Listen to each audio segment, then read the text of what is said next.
we're going to talk about the 4 tips on coaching your hosts, setting up your groups for success. My name's Charlie Holt, and I'm the author of the Christian Life Trilogy, which is a small group study designed for Lent, Easter season, and Pentecost season. And we'll talk more about that at the end of the program. But I'd love to introduce Alan White, who is a coach of small group ministries in various churches. Alan, would you introduce yourself? Hey there, Charlie. I'm still Alan White, and you're still Charlie Holt, huh? That's right. Anyway, my name's Alan White, and I have been in ministry for over 25 years, mainly as an associate pastor of the church. But in the last 11 years, I've had the privilege of coaching about 1,500 churches, as small as 40 members, as large as 40,000 members, and pretty much everything in between. And really enjoy working with churches, encouraging pastors and their staff to get their people connected into groups and show them some hopefully easier ways of making that happen. Great. And Teresa's going to be logging out and logging back in because we were having some technical difficulties. I pastor a church in Lake Mary, Florida that has about 350 people that come on a weekend. And we've been working at small groups for the last 15 years and had varying degrees of success. But one of the most important things, if you're going to have a small group ministry over a course of several years rather than just doing it as a one-time program, it's critically important that you create a structure that can support your small groups for the long haul, so that after the 6-week curriculum is up, or if in our case for the Christian Life Trilogy, it's 20 weeks of material, but even after 20 weeks, there needs to be some kind of support system so that congregations can sustain their small groups over the long haul. And one of the absolute keys to doing that is creating a coaching structure where those small groups are ministered to on a regular basis. So, Alan, could you perhaps speak about what does it mean to be a coach of a small group, and perhaps some of the reasons why that's an important thing? Yeah, the importance is, Chuck Swindoll said years ago, is that every person that you see is a person in need of encouragement. I think as people step out of a new role, they're unsure of themselves and leading a group, they need some encouragement. The day that they have 10, 12 people signed up to be in their group and only 3 or 4 of them show up, they need some encouragement, because sometimes it's just a matter of it's a bad week or life got in the way, and they need to know that it's not them. They're not the one that caused that. I actually like to think of it the other way of, that God orchestrated that meeting. So what is it that God means to accomplish with 3 or 4 people in a meeting instead of having 10 or 12 people there? And I heard some pretty amazing stories on meetings that, might have seemed otherwise to be a disaster. So a coach is the one that kind of keeps them going. I mean, you think of a coach in sports, you have a running back that's out there and he gets, clobbered, and he's seeing, stars and hearing birds tweeting and doesn't know which way to go. And, the coach is the one that, puts his arm around him and helps him shake it off and refocuses him and puts him back in the game. And I think for leaders, sometimes we get so caught up with, well, I'm tired and I work hard, we had to get the house clean, and, we're kind of becoming weary and well-doing, if you will. And it's the coach that comes back and says, yes, but look what a difference that this group is making in the lives of these people that you're a part of, and begins to refocus them and get them back on mission. Excellent. Yeah, I like, the opposite of the word encouragement is discouragement. And it's true for everybody in ministry that we get discouraged sometimes. I get discouraged as the pastor of the church, and fortunately I have good people in my life that can draw alongside of me. Sometimes it's my wife that is the encouragement. I think Teresa's back on at least. I'm Are back. you picking up a lot of feedback? Oh, Georgette's back. Okay. I think I'm hearing things in your background, Georgette. Are you able to mute your microphone? Yes, just a minute. Okay.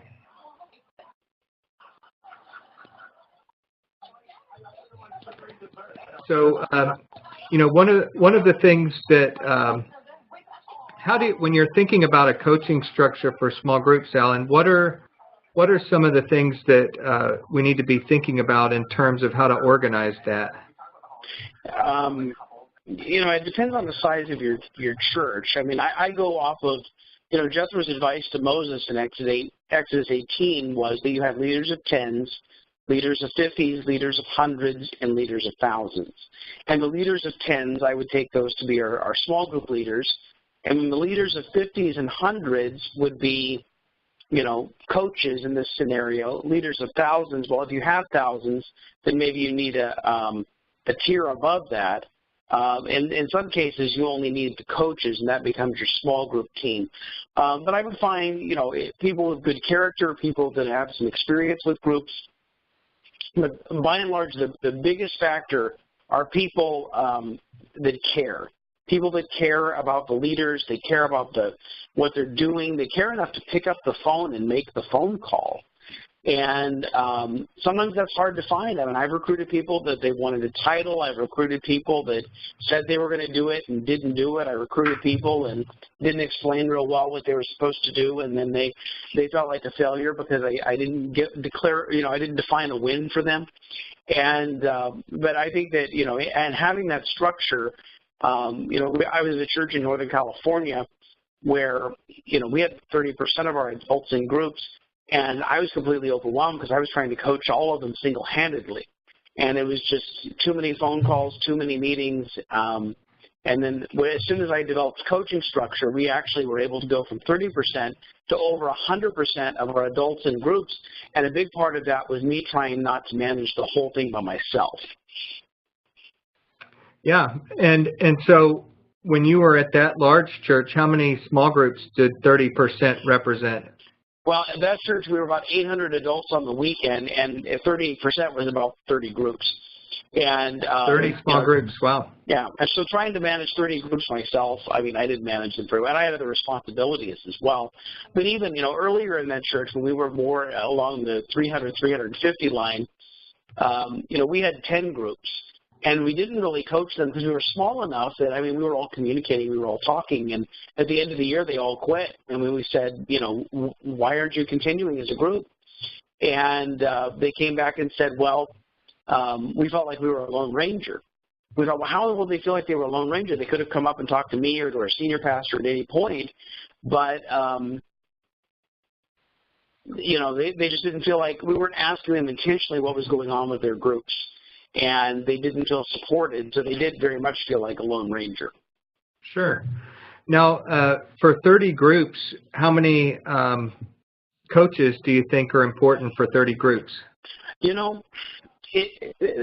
a lot of variables in this. I wish I could say 6, and it would be great. But there's a couple of variables. One is whether or not the coaches are leading their own group, or whether the coaches' sole responsibility is coaching other leaders. So if their sole responsibility is coaching leaders, then you could probably look at having 5 to 7. If they're leading their own group in addition to helping a few others, then that might look more like 3 or 4, or sometimes less if you're starting out. I often will ask experienced leaders just to help for the length of one series, and I only ask them to have 1 or 2. In addition to their group. So that's part of it. The other part of it is the ability of the coach. I think, a minimum for a coach to understand about a person is the name of that person's spouse and the names of their children. Because when you have a friendly conversation with somebody, you pick up the phone, you say, hey, how are you doing? How's Brooke doing today? And that's Charlie's wife. And then and I don't know the names of all of your kids. I see them all on Facebook, though. They're all beautiful. But anyway, those are kind of the basic conversations that we have with people. And so, right. To me, coach can take on as many leaders as they want, as long as they can remember the spouse's name and the children's name. And so for some people, if they go from 1 group to 2 groups, they're going to be overwhelmed. They're not going to have that information. And others, I had a guy one time that he personally coached 25 groups. And we had 3 services in our church. He was single. And so what he would do is he would come before the first service and he would stay till after the last service. And on a Sunday morning, he would actually make contact with almost all 25 of his leaders every Sunday. And so that way he did some other phone calling and some other things besides that. But, he was able to make that personal touch and find out how they were doing. And that really was the key. Now, I wouldn't recommend, having your coach take on 25, because like I said, I didn't do very well with that. And but I would say, find out how many they're able to manage, and then also, depending on whether or not they're leading a group, will determine how many they're able to manage as well. And they don't have to lead a group. If you're starting out brand new, and you have some mature people in your congregation, and I would emphasize this, mature people that you enjoy working with, because that's an important point, and invite them just to help. And they don't need to be experts in small groups. They need to be that caring person that's going to pick up the phone, call them, and say, how are you doing? How's your group doing? And then just to encourage them, to answer questions for them, to pray for them when you think about them. That, to me, is really the essential of a coach. And I've been through all kinds of coaching things. I've read books on coaching. I've been to seminars on coaching. And when it comes down to it, that coach has to care, and that coach actually has to care enough to do something. And if you don't have that, as we would say in South Carolina, you ain't got nothing. Right. Well, one of the things at our congregation is we had 30 small groups that were doing the Christian Life Trilogy for Lent. And so one of the things that we did was we divided up the groups to several coaches, and we also created a second position that was a prayer person. So we had a coach that would call through the different hosts of the small groups, and then the prayer person was also there as a support to email and ask for prayer requests and be a support. And between the two of them, they probably each had I think we had 4 sets of coaches and prayer people for the 30 groups. So they probably had 8 or so for each of those coaching teams. Well, how do you Teresa, you had a thought? And welcome, Teresa. You want to introduce yourself? Well, I'm Teresa with the technical difficulty, apparently. So can you hear me now? Is the question? We got you. Okay, awesome. Well, no, I do actually have a little bit of input. I mean, just from the standpoint of being coached as a small group leader, what we have done, or as a community group leader, what we have done is quarterly. Now, of course, this could align with the campaign, but quarterly we do get together, and we'll have a guest speaker, or we'll have just a very short session on the latest and greatest, new ways to develop interaction, new ways to keep in touch. Just whatever is going on really even in the church, to have ways to just throw ideas off of each other. So we actually have like formal coaching sessions on a quarterly basis. Now, Teresa, in your congregation, you've been coached. Have you also served as a coach of other small groups? I have. I've done both. Okay. So I am serving as a coach to a small group currently. And it's actually, again, termed. It's 16 weeks, and we have a curriculum, and it's great because it makes it easy when they ask me to coach these women, and they're all women, through this particular program. I had a lot of confidence in being able to do that because I did have a curriculum. I do have a curriculum, so I think that's important as well. I mean, you do have to care, obviously, like Alan said, but it's. To someone that's being asked to coach for the first time, I think it's important for them to have some sort of curriculum to work through.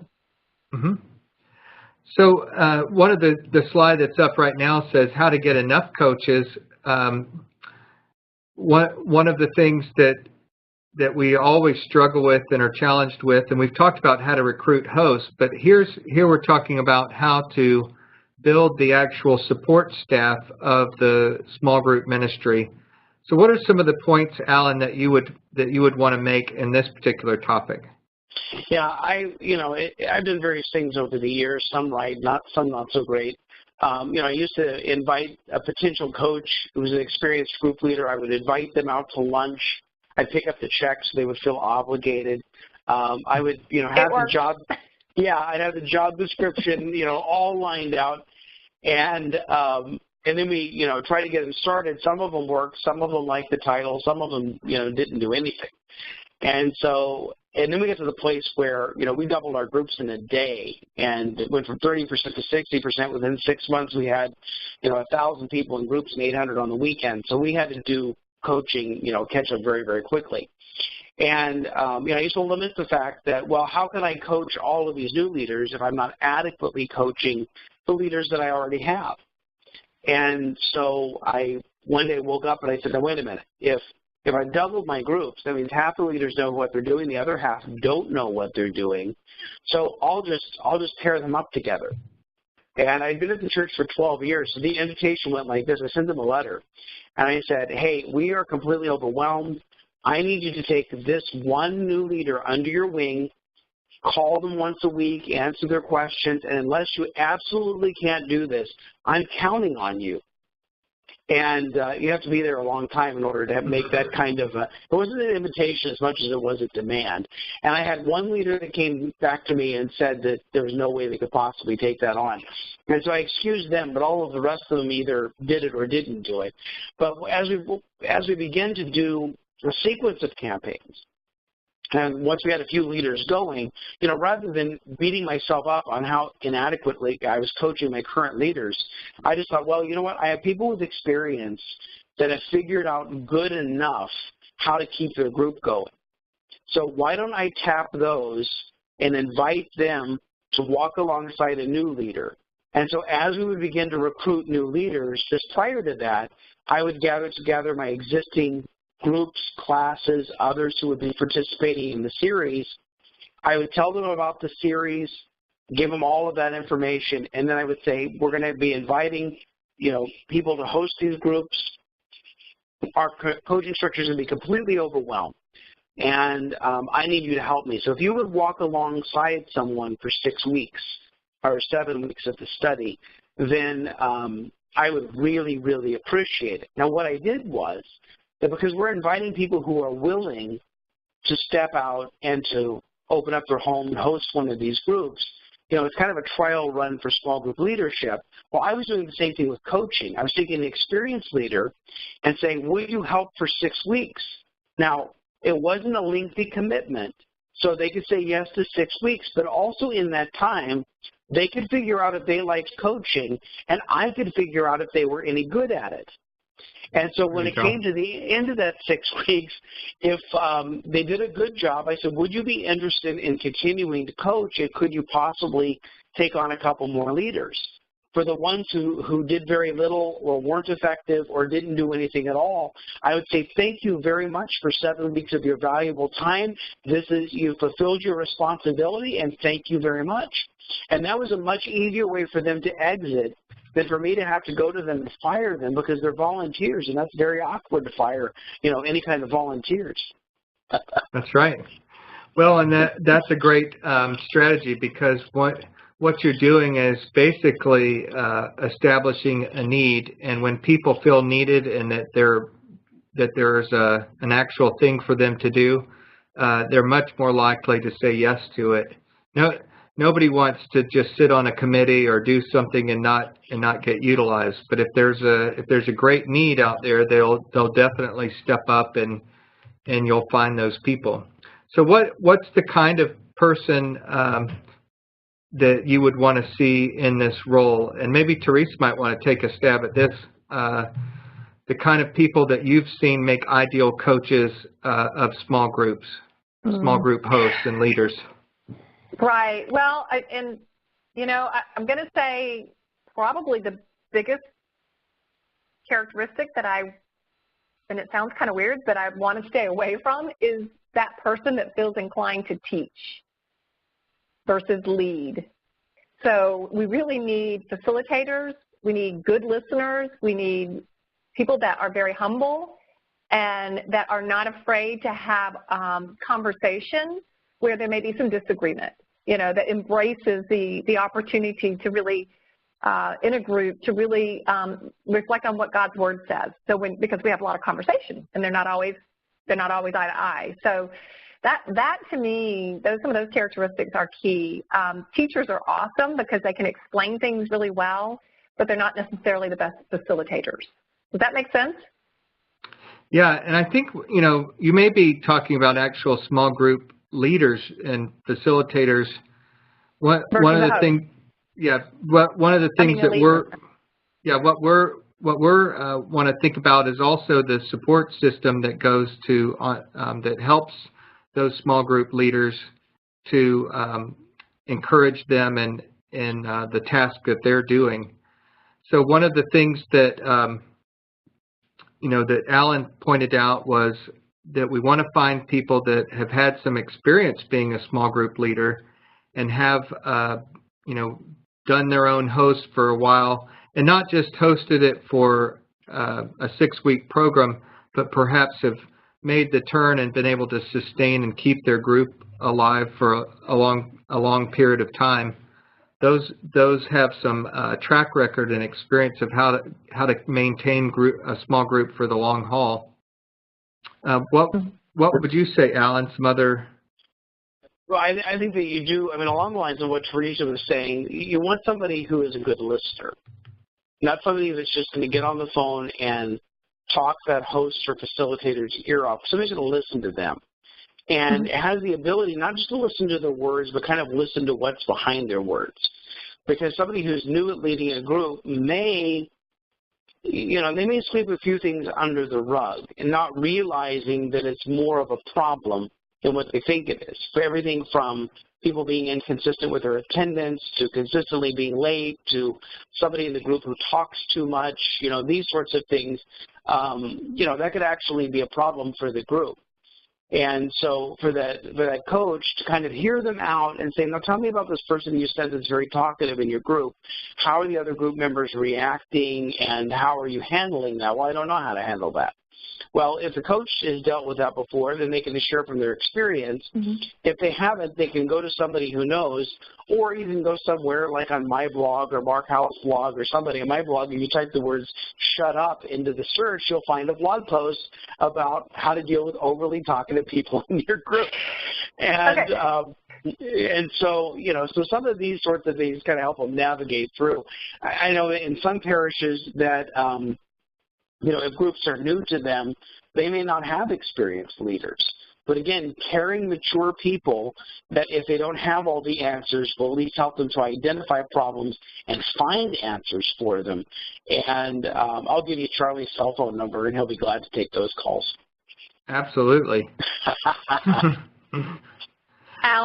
and Charlie, I missed that question initially, but as a coach, that just exactly what Alan was saying. I agree with that. Reading between the lines, being an encourager, and then being a sounding board to be able to talk through those challenging situations of that individual that that wants to take control of the group, that wants to talk too much, or the one that doesn't respect the time of other individuals in the group. And we talk through those. We create environments where we can have those conversations offline and just coach in individual and specific situations. And then, there's always duct tape. You don't have to.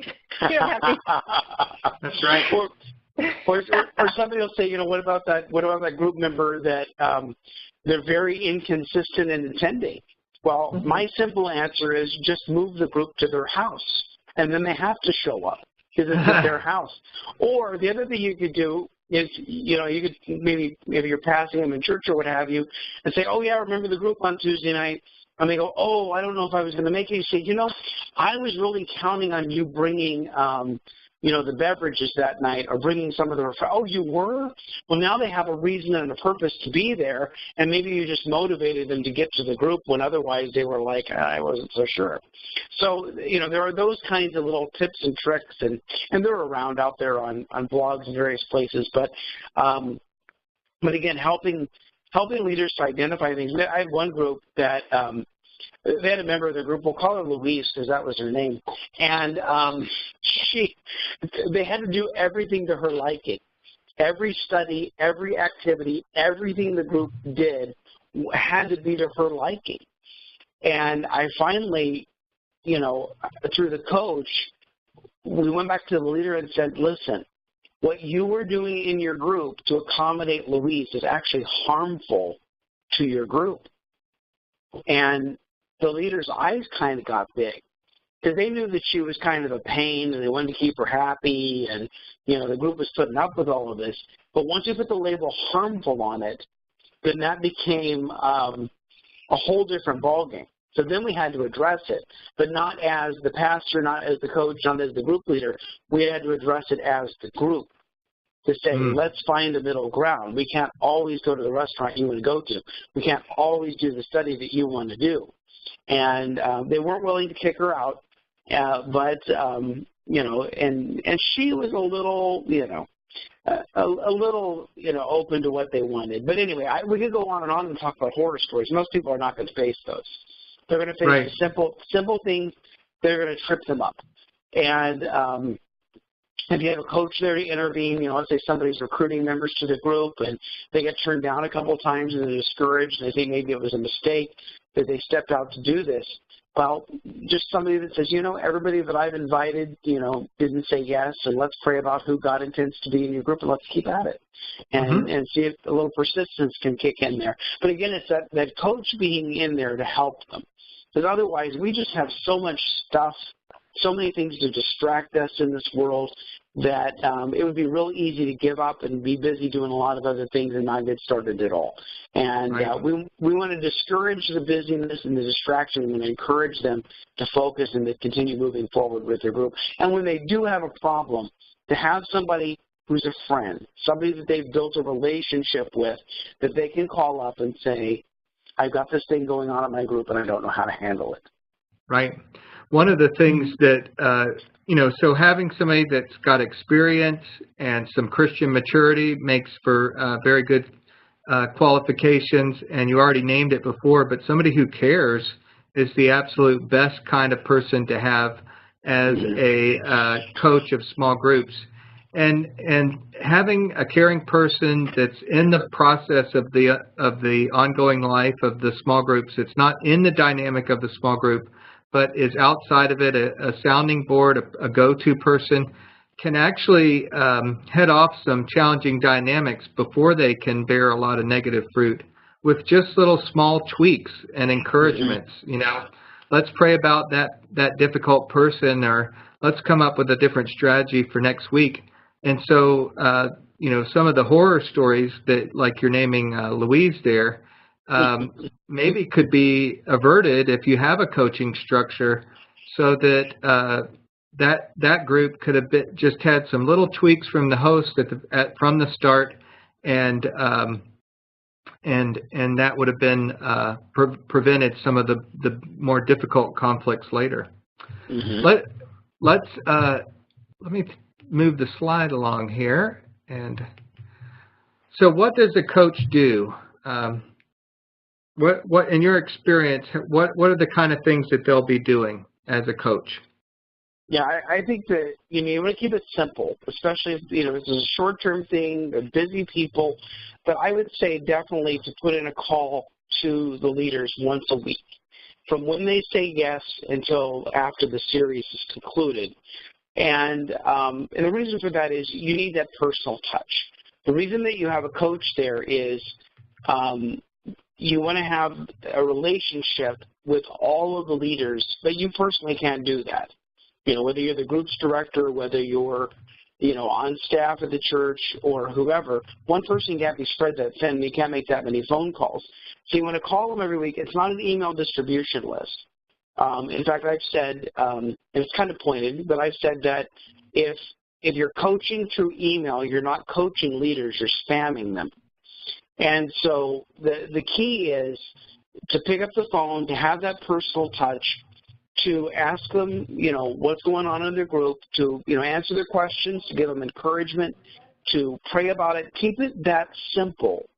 But then the other side of it is, and this is where our work would come in, is that if we expect a coach to do these things, then, there's an old adage that only the things that are supervised get done. And so it's our Right. responsibility to call the coach and to say, what are you learning from your leaders? What are you hearing from your leaders? Making the assumption that the calls are being made. Because nobody wants to get a call that says, hey, if you called your leaders this week, nobody likes that. And so then if they say, well, no, I haven't had what are you learning from your leaders? Well, I haven't had a chance to connect with them yet. Well, why don't you connect with them over the next couple of days, and then I'll call you on Thursday, and we'll see how things are going. Well, now you've given them a deadline, and they know that you're going to call back, and it's going to be accountable. One of the things I learned from one of my coaches teaching me, he said that expectations should be three things. This isn't in your slides. They need to be clear, they need to be reasonable, and they need to be accountable. And if you don't have that, and I know a lot of times we shy away from, well, they're a volunteer, and I don't want to be too hard on them, but if we're asking people to do an important job, and this is an important job, then we need to make sure that that job is being done. And if we don't follow through and offer that kind of accountability, as simple as calling and saying, what are you hearing from your leaders, then what we're communicating is your coaching is not that important. Right. That you're filling a space, you're filling a role, you're filling a position on the org chart, but it's not that important. And it is important. So clear, reasonable, and accountable. That's the lesson of the day. Yeah, I like it. And I think I've often heard you get what you measure too. It's the same kind of idea is that if we aren't being attentive to the coaches, then how would they expect to be? How could we expect them to be attentive to the hosts? We all need encouragement. Everybody needs somebody to be encouraging us, and so part of the role of the pastor might be to encourage the staff, and maybe there's a person on staff that is coaching that is supervising the various coaches. Or if it's a smaller church, it might be the pastor that is supervising the one or two coaches that they have. So what's your experience of how coaching works? I mean, some of the things, Teresa, that you've seen at your congregation, what do they typically do? Well, the coaching that I've either given or received, either one, because I've done both, but it is typically sort of regularly scheduled conversations.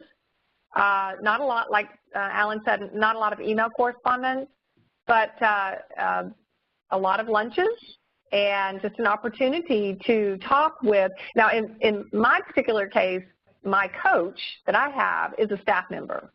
So she's a direct staff member, okay? But the ladies that I coach, obviously I'm a volunteer. So my desire is to have one-on meetings with each of the potential hosts that I'm coaching. And again, we try to do that on a rotating basis, on a quarterly basis, and really just to kind of give them that open platform for conversation and questions to prepare them. And then if they really, I mean, in the beginning of somebody taking on a host, I do like to coach them around things to expect. And that just goes from experience, you know, that you go back over 5 years and say, well, I've dealt with this, I've dealt with that, and just know that it may come. In fact, it probably will come if you continue on. So be ready and let's practice. And I always kind of make a joke around it and say, well, this is kind of the canned response. You know, you got to be comfortable and confident when you know a situation arises and you're addressing it. So it's mainly just one-on. You know, definitely telephone calls, but I love getting together with, you know, for coffee, and I love being invited to lunch by my coach as well. There you go. Well, and it's the thing that I've noticed in ministry, and this is where it's great. You know, a lot of times it's the difficult challenges and the situations that come up and so on that actually provide the opportunity for the greatest growth of us as Christians. Mm-hmm. And a lot of times we think, well, I'm failing as a host, or I'm failing as a coach because I had this difficult situation come up. And it's exactly the opposite. It's that those are the moments that those of us who have been in ministry for a long time have learned are actually the places where God is going to do some great things and some incredible things. And so this is the time, this little crisis, this little challenge is the time to let's start inviting the Lord into it and be praying about it. And so I always, whenever I'm coaching somebody, I always try to listen to the content of what they're saying, the issues, and then the other side of listening is not just listening for the things that they're saying, but also listening for the emotion that they're feeling. So if they're anxious about it, or if they're angry, or if they're sad because somebody just in their group said that they have cancer or some kind of terminal illness, these become the opportunities to take these kinds of challenges into prayer and say, Lord, we're really sad that we have this situation, this group, and so-and-so has cancer, and it's just overwhelming, and we don't know what to do. Please help us. And sometimes a coach just drawing alongside of a host that's feeling a little overwhelmed or doesn't know what to do and offering that as a prayer request can be one of the most powerful things from a ministry standpoint that you can do in building some spiritual growth in that person's life. Yeah, and I think that's a very important thing to remember because, as we've done this series of webinars, we can talk about strategies. We can talk about, these are things that you can put in place, and if you do step 1, 2, and 3, churches in general have success. But, the reality of all of this is that we're doing the Lord's work. And to do God's work, we need God's power. We need God's ability. And so, we can try to, execute a strategy and do it to a T, but the bottom line is it's God's the one that puts us on people's hearts. God's the one that draws people together. And, when we have an enemy that's very real, it likes to attack us and discourage us, so even in coaching, God's the one that can break through, can encourage leaders. And so that's something we, not to forget. It's not just all of the strategies and all the nuts and bolts of this is how you launch this, but it really is, it goes back to the power of prayer and how God wants to use his people. Yeah. Mm-hmm. Mm-hmm. One of the most difficult challenges that I've noticed with being a coach is that people find it difficult to contact the hosts that are in their care because of the busyness of people's lives. Mm-hmm. And this is one of the places where our coaches can get very discouraged. Mm-hmm. And it's a place where you can actually lose coaches. So Alan, do you you have a methodology of starting somebody off kind of slow as a helper, letting them get some experience and kind of testing their spiritual gifts and their skills at being a coach before you actually officially launch them as a coach. Do you want to speak to that a little bit? Yeah, I mean, part of it is you take, people that have experience, people that are of good character, and invite them into a short-term relationship, to walk alongside the leaders. But even how you do that will, greatly determine their effectiveness. And so years ago with my small group team, I walked into a meeting, and I said, well, how's it going? And somebody piped up and said, well, this would be going a lot better if some of these leaders would actually call us back. And my first reaction was I thought, oh, man, I do not want to do a whole meeting on this. I said, whose calls do you return? And they said, well, what do you mean? I said, you don't return the call of every person who calls you. Whose calls do you return? And what we came down to was kind of two categories. We return calls to people who are important to us, and we return calls about matters that were important to us. I said, and so here's my challenge. I said, here's my challenge to you. I said, how do we become those people? And so one of the things that was happening was when the new leaders were coming to the briefing to learn about how to do the curriculum, I was running the briefing. And then I would hand off a list to my coaches saying, I need you to call these leaders and see how they're doing. And then this is where they weren't getting calls returned because the new leaders, they didn't know who the coaches were and they didn't know why they were being called. So they weren't important in either regard. And from the coaches' standpoint, let's face it, everybody hates cold calling. and I was making a cold call. So we changed it. And from that point on, what I did was I took the experienced leaders, I invited them to come to the briefing for the purpose of meeting a new leader face to face, and then they would be initiating the relationship there. So I actually had to place in the briefing. Now, notice the language I used. I said, let me introduce you to some very important people who are going to help you get your group started. So now Great. they fit into that category. And so they met face to face. And so, Doug would meet a new couple that were going to lead a group. And so now they knew Doug, and Doug's going to say, if you don't mind, I'm going to call you once in a while to check in on you, see how you're doing. And then we eliminated a great deal of that problem because now they met face-to-face. Now, I've had some coaches over the years that maybe their leaders were a little more elusive, and so they basically just stalked the leaders and introduced themselves and said hi on a regular basis until eventually they formed enough of a relationship they could coach them. But that's kind of a rare extreme. I don't recommend the stalking. Right. No, I don't either. But one of the things that I'm hearing from you, and I think it's so important, is the idea of just human relationships and why those and being aware that there are human dynamics and that I've made a mental note to write down this. We return phone calls to people that are important to us and matters that are important to us. That's going to be my takeaway from this whole session because that is so true, and it's that goes for everything. But how do we become an important person to another person, and how do we make sure that the things that we're calling about are important? Yeah, I mean, I'm not returning the calls to these telemarketers that are leaving messages wanting me to purchase my Medicare supplement now that I'm 65 because I'm not. I'm 51, and I got right. on the list, and now they're all calling me. I don't care about that. The only time I pick up the phone is to tell them to stop calling me. Exactly. Well, that's great. So that's all from us, and we're very grateful for your participation.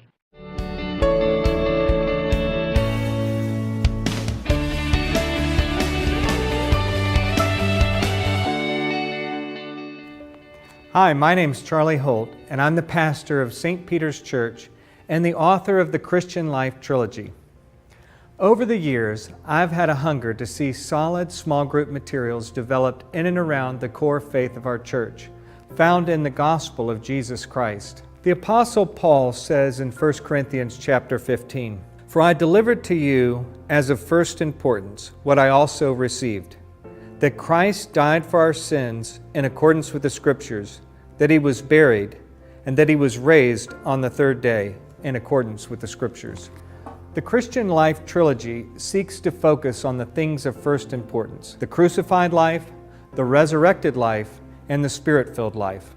To explore what it means to walk the way of the cross, to be raised with Christ in newness of life, and to be filled with all the fullness of the Spirit of God. As a pastor, every year I'm asking myself, what am I going to do for Lent this year? Listen to the impact the Crucified Life materials have had on those who participated during Lent. I think very often you look at the empty cross, you look at just the season of Lent, here we go another year. This gave people an opportunity to go deeper and to really find out, what does this mean? How does this apply to my life? What does this mean for my depth of spirituality? To think of what Jesus was going through, it just made the Easter experience, the entire Easter experience, the most profound one I've ever had. The average Christian, when he thinks about the last 7 phrases that Christ said on the cross, may take them at face value. But when we find out from this session on the crucified life, the meaning behind those words and how it applies to us, it definitely matures you as a Christian in a very strong way. I look at things totally different than I did before. I think the crucified life really went to a place in people's lives where they're longing, but maybe don't even know they need. I've heard over and over again how God's touched people's lives and brought them to a deeper level of faith and intimacy with Christ through this Crucified Life series, and how our church as a community went through it together. What you have just heard is the transformational power of the first study in the trilogy, The Crucified Life, 7 Words from the Cross.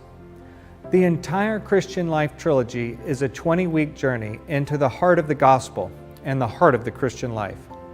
These 3 studies are not only deeply theological in their intent and purpose, but also deeply practical as they call us to be transformed into the image and likeness of God through His Son, Jesus Christ. Within just a couple of weeks, people were really sharing some of their biggest challenges, some of the toughest things that they're going through, and then I'm watching other people in my group literally just wrap their arms around them, pray for them, and get involved in their lives. And that stuck and still sticks to this day. So that was, I think, what we needed, and that's what God did through the material. God is calling the church back to His heart, and you're invited to be a part of that by participating in the Christian Life Trilogy church-wide campaign. I hope this resource will bring tremendous renewal to the church, your congregation, and to you personally. My prayer is that the Lord will bring all of our hearts back to the things of first importance as we walk the way of the crucified life, the resurrected life, and the Spirit-filled life.